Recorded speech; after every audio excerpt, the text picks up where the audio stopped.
Good evening, everyone.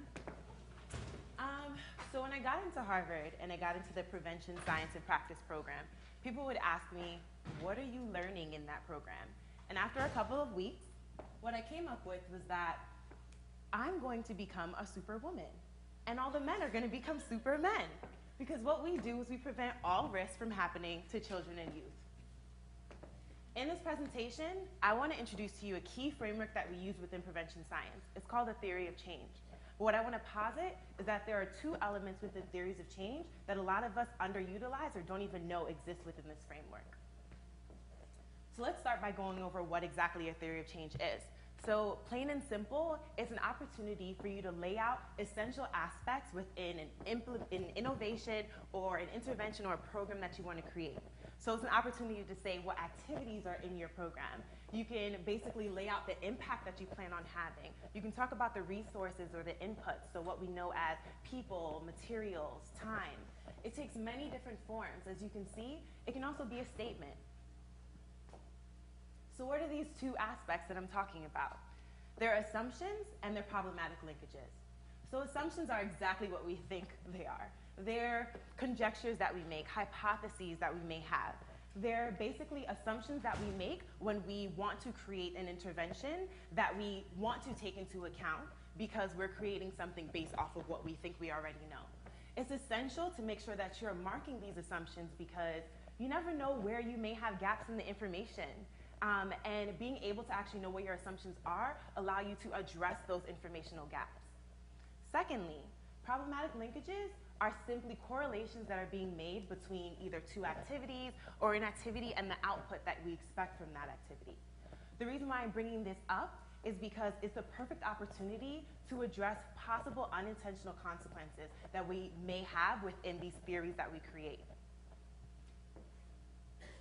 So, let's look at a sample theory of change. This is just one I created. If we train a core group of students to be peer mediators in the school, then we will experience not only less incidences involving school violence, but it will change school culture around disciplinary policies. Now keep that in mind.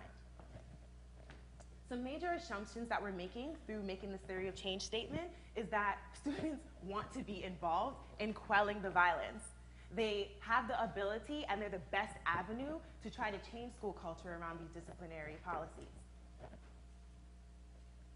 Some problematic linkages that we're making are, let's just think about from moving from training these students to be peer mediators to them actually mediating in altercations. We're assuming that the students are actually going to use the strategies that we gave them.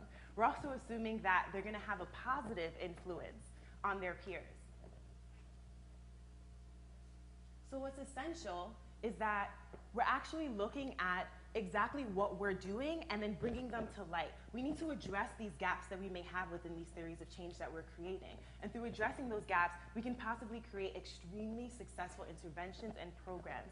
So for example, with this peer mediation program, the school can go back and look at their actual discipline policy instead of just trying to put it on students. They can actually involve students in the conversation around creating a discipline policy. They can talk to teachers, they can put out surveys. And the only way we would know that there is this gap in creating a mediation program to then thinking that the culture around discipline is going to change is by identifying our assumptions and identifying these problematic linkages. So let me go back. Prevention science is not about becoming a superman or a superwoman. It's about us building and strengthening these core competencies around creating successful interventions. This is the only way that we can create some type of disruptive change in education if we look within ourselves, because we may be our biggest impediments. So what I'm hoping is that through this presentation that I'm giving with you guys, I know it's very short, but I've sparked your curiosity and you guys want to go out and figure out what a theory of change is. You guys want to actually see whether or not it's going to inform your practice, and then you're going to create successful interventions yourselves. Thank you.